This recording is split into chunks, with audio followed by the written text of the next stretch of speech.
காலையில் ஏஞ்ச உடனே tea coffee குடிக்கிற பழக்கம் சுத்தமாக இல்லை. அதனால தான் ஏபிசி ஜூஸ் பண்ணிக்கலாம்னு சொல்லிட்டு A for amla, B for beetroot, C for carrot எடுத்து வச்சிருக்கிறேன். நீங்கள் ஏ ஃபார் ஆப்பிள் யூஸ் பண்ணலாம், சி ஃபார் கோகோனட் கூட யூஸ் பண்ணலாம். எதுவாக இருந்தாலும் ஹெல்த்தியாக சாப்பிடுங்க. பிக்கு வேறு ஆப்ஷன் இல்லாதனால பீட்ரூட் தான் சாப்பிடணும். வேறு ஆப்ஷன் இல்லை, கொஞ்சம் அட்ஜஸ்ட் பண்ணி குடிச்சிடுங்க. நம்ம ஹெல்த்துக்கு நல்லது இல்லையா? ஹெல்த்துக்கு நல்லதுன்றதெல்லாம் நம்மளுக்கு பிடிக்குமா என்ன?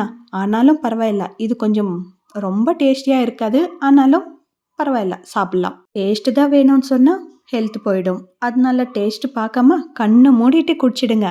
அவ்வளோ கசப்பா அவ்வளோ இதுவாக ஒன்றும் இருக்காது. சாப்பிட்ற மாதிரி தான் இருக்கும். ரொம்ப ஜாஸ்தி ஆயிடுச்சுன்னா ஒரு மாதிரி ஐயோ இவ்வளோ குடிக்கணுமா, பிடிக்கலையே என்ற மாதிரி இருக்கும். ஒரு நாள் விட்டு ஒரு நாள் குடிங்க, உங்களுக்கும் இன்ட்ரெஸ்ட்டாக இருக்கும். ஓகேங்களா? இது எல்லாமே மிக்ஸி ஜாரில் சேர்த்துடுங்க. சாஃப்டாக அரைச்சிக்கோங்க. உங்களுக்கு ஸ்வீட்னஸ் தேவைப்பட்டுச்சுன்னா வெல்லம் பவுடர் சேர்த்துக்கலாம், இல்லைன்னா ஹனி கூட ஆட் பண்ணிக்கலாம். பீட்ரூட்டில் ஆல்ரெடி ஸ்வீட்டாக இருக்கும்னு சொல்லிட்டு நான் இந்த ஏபிசி ஜூஸுக்கு மட்டும் வெல்லம் ஆட் பண்ண மாட்டேன். மீதி இருக்கிற ஜூஸ்க்கெல்லாம் வெல்லம் ஆட் பண்ணிப்பேன். இதெல்லாம் நல்லா ஃபில்டர் பண்ணி மடன்னு குடிச்சிட வேண்டியது தான். காலையில் ஏஞ்சதும் இந்த மாதிரி குடிச்சு பாருங்கள், உங்களுக்கே ஒரு ஃப்ரெஷ்னஸ் கிடைக்கும். டே ஸ்டார்ட் ஆகிறப்ப நம்ம நல்லா ஹெல்த்தியாக சாப்பிட்டோன்ற ஃபீலு டே எண்ட் ஆகிற வரைக்கும் கண்டிப்பாக இருக்கும். கண்டிப்பாக ஏபிசி ஜூஸ் ட்ரை பண்ணுங்கள். இந்த வெயிலுக்கு ரொம்ப வெயிலாக இருக்கு இல்லையா? வெயில் காலத்தில் இந்த மாதிரி ஜூஸ் ஐட்டம்ஸு கொஞ்சம் நிறைய எடுத்துக்கோங்க. ஜூஸ் ரெடி ஆயிடுச்சு. ஜூஸ் குடிச்சிட வேண்டியது தான். மறுபடியும் ஏன் மிக்ஸி ஜாரில் சேர்க்குறேன் டவுட் படாதீங்க. ஃபில்டர் பண்ணுறதுக்காக தான். இது மறுபடியும் இன்னொரு பாத்திரத்தில் சேர்த்தி அது கழுவி நம்மளுக்கும் வேலை செய்யறதுக்கு கொஞ்சம் பொறுமை வேணும் இல்லையா? அதனால தான் இதிலவே மாற்றி ஃபில்டர் பண்ணிக்கிறேன். வேறு எதுவும் இல்லை.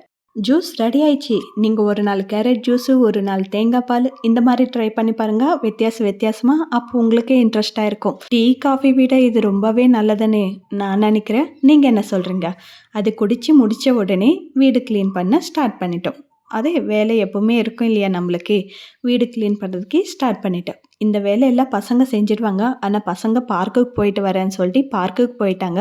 சரி விடு, எப்பயாச்சும் தானே கேட்குறாங்கன்னு சொல்லிட்டு அவங்கள காலையிலவே பார்க்குக்கு போயாச்சு. அவங்க தூங்கி ஏஞ்ச பெட்ஷீட் எல்லாம் நான் மடிச்சுன்னு இருக்கிறேன். இந்த வேலையெல்லாம் பார்த்தாவே நல்லா புரியும். ஸோ நான் மியூசிக் ஆட் பண்ணிடுறேன். கொஞ்சம் நிதானமாக பார்த்துக்கோங்க. ஓகேங்களா?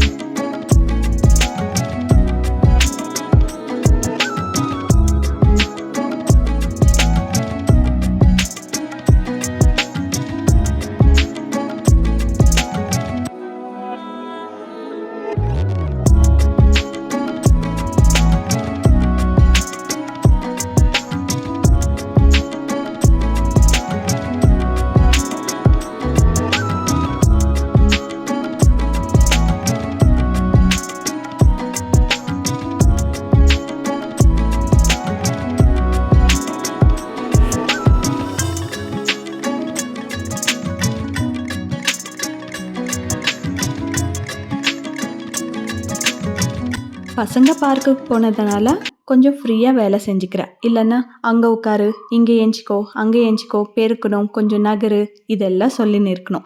நான் காலையில் ஏஞ்ச உடனே மிஷினில் துணி போட்டியாச்சு. துணி எடுத்துகிட்டு போய் மாடி மேலே காய வைக்கிறேன். இப்போ அடிக்கிற வெயிலுக்கு 1 மணி நேரம் கூட ஜாஸ்தியாக இருக்குது துணி காயறதுக்கு. சும்மா அப்படி போட்டுட்டு திரும்புறதுக்குள்ளே பாதி துணி காஞ்சிடுது. அவ்வளோ வெயில் அடிக்குது. இந்த வாட்டி இப்படி இருந்துச்சுன்னா இன்னும் போக போக மே மாதத்துலலாம் எப்படி இருக்குமோன்னு நினச்சாவே பயமாக இருக்குது இல்லையா? ரொம்ப வெயிலாக இருக்குது இந்த வருஷம். நெக்ஸ்ட் இயர் எப்படி இருக்க போதோ தெரியல. அதுக்கப்புறம் நான் அரிசி கழுவுன தண்ணி, பருப்பு கழுவுன தண்ணி இதெல்லாம் சேவ் பண்ணிவிட்டு செடிக்கு தண்ணி ஊற்றிப்பேன். அது வேஸ்ட் பண்ணுறது வேணான்னு சொல்லிட்டு அப்படி ஊற்றி வச்சுப்பேன். செடிங்க கூட நல்லா வளரும் அப்படி ஊற்றுனேன். வேலையெல்லாம் முடிச்சிட்டோம். இப்போ டிஃபன் செய்யணும் இல்லையா? தோசை செய்கிற. சாம்பார் வேணுமா சட்னி வேணுமான்னு கேட்டால் மசாலா தோசை பண்ணால் ரொம்ப நல்லாயிருக்கும் அப்படின்னு கேட்குறாங்க. நான் கேட்டது சட்னியா சாம்பாரான்னு தான் கேட்டேன். நீங்கள் என்ன மசாலா தோசை சொல்கிறீங்க சொன்னால் சாப்பிடுன்னு தோணுது, பண்ணி கொடுத்தா நல்லது அன்ட்டு பாவமாக மூஞ்சி வச்சு கேட்குறாங்க. அவங்க கேட்ட பிறகு நம்ம செய்யாமல் இருப்போமா என்ன? சும்மா அவங்கள கொஞ்சம் மிரட்டுறது நான் செய்ய மாட்டான்ட்டு. ஏன்னா உடனே செஞ்சுட்டா நம்ம மேலே மரியாதை போயிடுமே அதுக்கு. சரி வாங்க நம்ம மசாலா தோசை பண்ணிகிட்டே பேசலாம். பொட்டேட்டோஸ் கட் பண்ணிவிட்டு நல்லா க்ளீன் பண்ணிவிட்டு குக்கரில் சேர்த்துட்டு தேவையான அளவுக்கு உப்பு கொஞ்சமாக தண்ணி சேர்த்துக்கிட்டு ஒரு முறை அப்படி இப்படி அப்படி இப்படி மிக்ஸ் பண்ணுங்க. ஏன்னா உப்பெல்லாம் கரையணும் இல்லையா, ஒரே இடத்துல இருந்துடும். அதுக்கப்புறம் மூடி வச்சு குக்கரை ஸ்டவ் மேலே வச்சுடுங்க. ஒரு 4-5 விசில் வச்சுக்கினேன். பொட்டேட்டோஸ் வெந்துச்சு. அதை எடுத்து மாற்றி வச்சுட்டு அதிலவே சாம்பாருக்காக பருப்பு வச்சுட்டேன். ஏன்னா ஒரே குக்கர் யூஸ் பண்ணலாம். பாத்திரம் கழுவுறதுனாலே பேஜாராகுது. இந்த வெயில் காலத்தில் இந்த கிச்சனுக்குள்ளே இருக்கணுன்னாலே ரொம்ப கஷ்டமாக இருக்குது. ஒரு மாதிரி வேர்வையாக இருக்குது. அதனால ஸ்ட்ரெஸ் வருது. அதனால பசங்களை கத்துறோம், வீட்டுக்கார கத்துறோம், எல்லாரையும் கத்துறோம். அதனால தான் மடமடன்னு செஞ்சுட்டு போய் உட்காந்துடணும். இப்போது பாத்திரம் மாற்றி மாற்றி வச்சோன்னா நிறைய பாத்திரம் ஆகிடும். அதுக்காக தான் ஒரே குக்கர் யூஸ் பண்ணிக்கிறேன். பொட்டேட்டோ மாற்றி வச்சுட்டு சாம்பாருக்கு வச்சுட்டேன். சாம்பார் ரெசிபி நான் இதில் காமிக்க போகிறது கிடையாது. ஏன்னா நிறைய வீடியோஸில் நான் காமிச்சிட்டேன் சாம்பார் ரெசிபி எப்படி செய்யணுன்ட்டு. அதனால நான் இந்த வீடியோவில் சாம்பார் ரெசிபி காமிக்க போகிறது கிடையாது. பொட்டேட்டோ ஃப்ரை, அதே கார சட்னி, மசாலா தோசைக்கு யூஸ் பண்ணுறோம் இல்லையா, அந்த கார சட்னி மட்டும் காமிக்கலாம்னு சொல்லிட்டு இருக்கிறேன். பாருங்கள், இப்போ பொட்டேட்டோ ஃப்ரைக்கு, சாம்பாருக்கு, சட்னிக்கு எல்லாத்துக்கும் வெங்காயம் தேவைப்படுது இல்லையா, எல்லாத்துக்கும் ஒரே முறை கட் பண்ணி பக்கத்தில் வச்சுட்டேன். எப்போ மசாலா தோசை கேட்டாங்களோ அப்போவே நான் இந்த மாதிரி காஷ்மீரி சில்லியை ஊற வச்சு வச்சுருக்கிறேன். தண்ணியில் ஊறிச்சுன்னா சட்னி நல்லா வரும். அதுக்காக இந்த மாதிரி தண்ணியில் ஊற வச்சு வச்சுக்கினேன். அதுக்கப்புறம் மிக்ஸி ஜாரில் மாற்றிக்கிட்டு அது கூடவே ஒரு 4 பல் பூண்டு சேர்த்துக்கோங்க, கொஞ்சம் ஜீரகம் சேர்த்துக்கோங்க, ஒரு வெங்காயம், கட் பண்ண வெங்காயம் சேர்த்துக்கோங்க, கொஞ்சம் புளி ஆட் பண்ணிக்கோங்க. இதில் மிஸ் ஆயிடுச்சு. அதுக்கப்புறம் தேவையான அளவுக்கு உப்பு சேர்த்துக்கோங்க. நம்ம மிளகா ஊற வச்சு வச்சுருக்குறோம் இல்லையா, அந்த தண்ணி கீழே கொட்டாதீங்க. இந்த சட்னிக்கு தண்ணி தேவைப்பட்டுச்சுன்னா அந்த தண்ணியை ஆட் பண்ணிக்கலாம். ஓகேங்களா? உப்பு சேர்த்துட்டு மையாக அரைச்சிக்கோங்க. இதுக்கு தாளிக்கணும் அந்த மாதிரி எதுவுமே கிடையாது. இது பச்சையாக ராவாகவே அப்படியே யூஸ் பண்ணிக்கலாம். அவ்வளோதான், சட்னி ரெடி ஆயிடுச்சு. இது இப்போது பக்கத்தில் வச்சுடுங்க. இது ஆந்திராவில் உள்ளிக்காரம் தோசை அந்த மாதிரி தோசைக்கெல்லாம் கூட இது யூஸ் பண்ணுவாங்க. ஆனால் எங்களுக்கு பழக்கம் ஒன்றும் கிடையாது. எப்பயாச்சும் மசாலா தோசைக்கு மட்டும் யூஸ் பண்ணிப்பேன். சாப்பிட்ணுன்னு தோணிச்சுன்னா அந்த மாதிரி காரம் தோசை செஞ்சுப்போம். நாங்கள் தெலுங்குக்காரங்க தான். ஆனால் நாங்கள் தமிழ்நாட்டில் தான் பிறந்தோம் வளர்ந்தோம். அதனால தமிழ் தான் ஜாஸ்தி சமையல் இருக்கும். கொஞ்சம் கொஞ்சம் தெலுங்கு சமையலும் இருக்கும். ஓகேங்களா? இப்போ நம்ம பொட்டேட்டோ ஃப்ரை செய்யலாம் வாங்க. பொட்டேட்டோ ஃப்ரைக்காக தேவையான அளவுக்கு எண்ணெய் கொஞ்சம் ஜாஸ்தியாகவே ஊற்றிக்கோங்க. கடுகு, உளுத்தம் பருப்பு, கடலைப்பருப்பு கொஞ்சம் போட்டுக்கோங்க. ஜீரகம் சேர்த்துக்கிட்டு கட் பண்ணி வச்சுருக்கிற ஆனியன் சேர்த்துக்கிட்டு மஞ்சள்தூள், உப்பு சேர்த்துக்கிட்டு கொஞ்சம் லைட் பிங்க் கலர் வர வரைக்கும் ஃப்ரை பண்ணிக்கோங்க. ஆனியன்ஸ் போதும், ரொம்ப ஃப்ரை ஆகணுன்ட்டு இல்லை. அதுக்கப்புறம் நம்ம பொட்டேட்டோஸ் வேக வச்சுருக்கிறோம் இல்லையா, அதை நல்லா ஸ்மாஷ் பண்ணிவிட்டு சேர்த்துக்கோங்க. இது கொஞ்சம் கெட்டியாக இருக்கும். பொட்டேட்டோஸ் இந்த மாதிரி இருந்துச்சுன்னா சாப்பிட்றப்போ தொண்டலவே இருக்கிற மாதிரி ஃபீல் ஆகும். அதனால கொஞ்சமாக தண்ணி தெளிச்சிக்கணும். எனக்கு அந்த மிளகா ஊற வச்சு வச்சுருந்தோம் இல்லையா, அந்த தண்ணி சேர்த்துக்கினா இன்னும் கொஞ்சம் தண்ணி தேவைப்பட்டுச்சுன்னா கொஞ்சமாக தண்ணி தெளிச்சிட்டு நல்லா சாஃப்ட் ஆகுற வரைக்கும் மிக்ஸ் பண்ணிக்கோங்க. ஃபைனலாக கொத்தமல்லி, கரம் மசாலா தூவிட்டு ஒரு முறை மிக்ஸ் பண்ணி பக்கத்தில் வச்சுடுங்க. அவ்வளோதான், பொட்டேட்டோ ஃப்ரை ரெடி ஆயிடுச்சு. ஸ்டஃபிங் ரெடி ஆயிடுச்சு. மசாலா தோசைக்கு தேவையான ஸ்டஃபிங் ரெடி ஆயிடுச்சு. அது செஞ்சுக்கிட்டே நான் பக்கத்தில் சாம்பார் செஞ்சுட்டேன். தோசைக்கு, இட்லிக்கு செய்கிற மாதிரி தான் சாம்பார் செஞ்சுருக்கிறேன். இது நான் நிறைய வீடியோஸில் காமிச்சதுனால சாம்பார் ரெசிபி சுத்தமாக காமிக்கல. இதில் சாம்பார் ரொம்ப ஈஸி. காய் எதுவும் போட மாட்டேன். நான் தோசைக்கு, இட்லிக்கு செய்கிறப்போ காய் எதுவும் யூஸ் பண்ண மாட்டோம். சாப்பாடுக்கு மட்டும் காய் யூஸ் பண்ணுவோம். எப்பயாச்சும் 2 வேளைக்கு தேவைப்பட்டுச்சுன்னா மட்டும் காய் யூஸ் பண்ணிப்போம். பொட்டேட்டோ ஃப்ரை ஆயிடுச்சு இல்லையா, இப்போது சட்னியும் ரெடி ஆயிடுச்சு. தோசை ஊற்றலாம் வாங்க. தோசை ஊற்றுறதுக்கு நான் நார்மலான கல் தான் யூஸ் பண்ணியிருக்கிறேன். நீங்கள் நான்ஸ்டிக் பேன் கூட யூஸ் பண்ணிக்கலாம். அதில் இன்னும் கொஞ்சம் கிறிஸ்பியாக வரும். பட் எந்த பெருசாக இருக்குது, ரொம்ப பெருசாக இருக்குது. அது யூஸ் பண்ணணுன்னா நான் பெரிய ஸ்டவ் வைக்கணும். அவ்வளோ ரிஸ்க் எடுக்கிறது எனக்கு இப்போ பிடிக்கல. அந்த ஒரு தோசைக்காக இவ்வளோ பெரிய ஸ்டவ் வைக்கணும்னு சொல்லிட்டு. ஸோ நான் நார்மலில் காமிக்கிறேன். நீங்கள் நான்ஸ்டிக் பேனில் கூட யூஸ் பண்ணிக்கோங்க. தோசை ஊற்றுறது கூட சொல்லுமா, எனக்கே ஒரு மாதிரியாக இருந்துச்சு. கட் பண்ணிவிட்டு கொஞ்ச நேரம் யோசித்து அதுக்கப்புறம் பேசுகிறேன். தோசை ஊற்றுறது கூட சொல்லணுமா என்ன?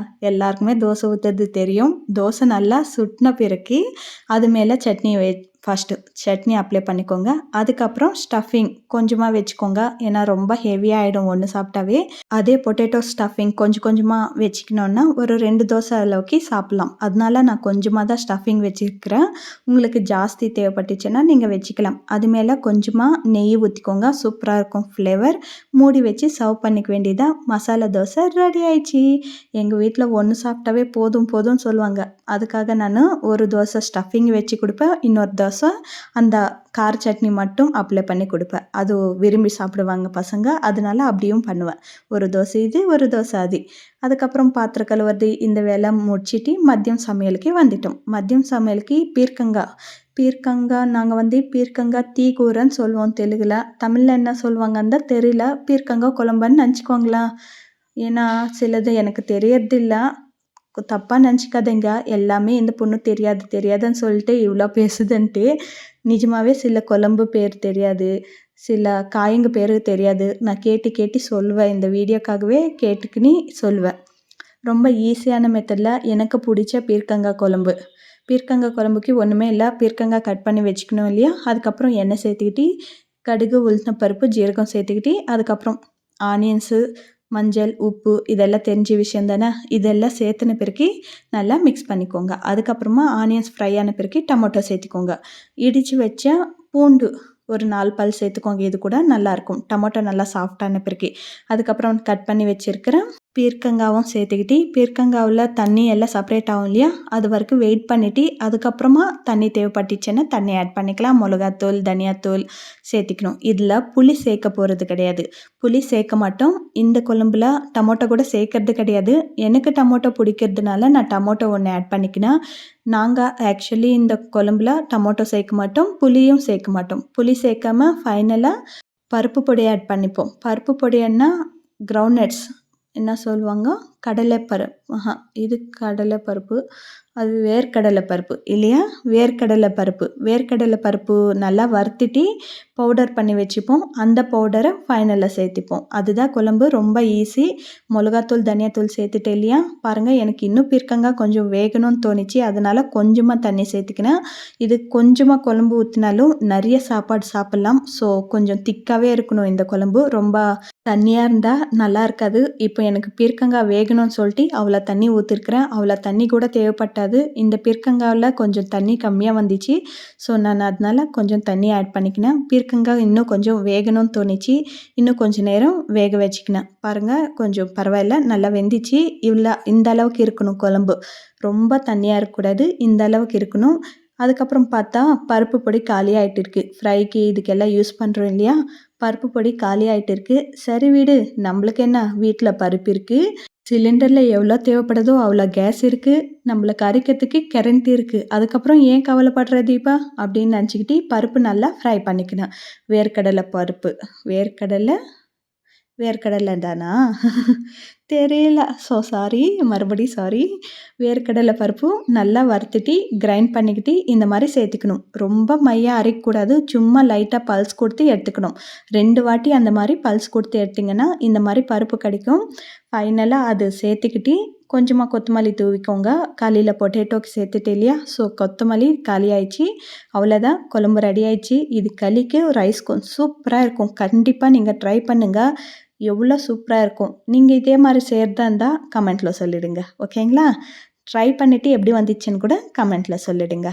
அப்புறம் இந்த வீடியோ உங்களுக்கு பிடிச்சிருக்கா இல்லையான்ட்டு கமெண்ட்டில் சொல்லுங்கள் ப்ளீஸ். ஃபர்தர் நான் இதே மாதிரி ட்ரை பண்ணட்டுங்களா, இல்லைன்னா வெறும் குக்கிங் மட்டும் போடட்டுங்களா, கொஞ்சம் கமெண்ட்டில் சொன்னீங்கன்னா எனக்கு கொஞ்சம் சந்தோஷமாக இருக்கும். ஒரு முறை இந்த வீடியோ ஃபுல்லாக பார்த்துட்டு ஓகே இந்த மாதிரி போடுங்க நல்லா தான் இருக்குன்னு சொன்னீங்கன்னா இதே மாதிரி ட்ரை பண்ணுறேன். இல்லை வேணாம் எங்களுக்கு குக்கிங் மட்டும் போதும், உங்கள் மூஞ்சியில் யார் பார்க்கறதுன்னு நினச்சிங்கன்னாலும் பரவாயில்ல, குக்கிங் வீடியோஸ் மட்டும் போடுங்கன்னு சொன்னாலும் நான் அதே போடுறதுக்கும் ட்ரை பண்ணுறேன். காலையில் வச்ச பொட்டேட்டோ ஃப்ரை இருந்துச்சுன்னா சுட சுட சோறில் போட்டு சாப்பிட்டியாச்சு. வீடியோ பிடிச்சிருந்தா ப்ளீஸ் லைக் பண்ணிவிடுங்க. சப்ஸ்கிரைப் பண்ணலைன்னா ப்ளீஸ் சப்ஸ்கிரைப் பண்ணிக்கோங்க. அதே விதமாக கொஞ்சம் ஷேர் பண்ணிங்கன்னா சேனலுக்கு கொஞ்சம் நல்லாயிருக்கும். தேங்க்யூ. பாய் பாய்.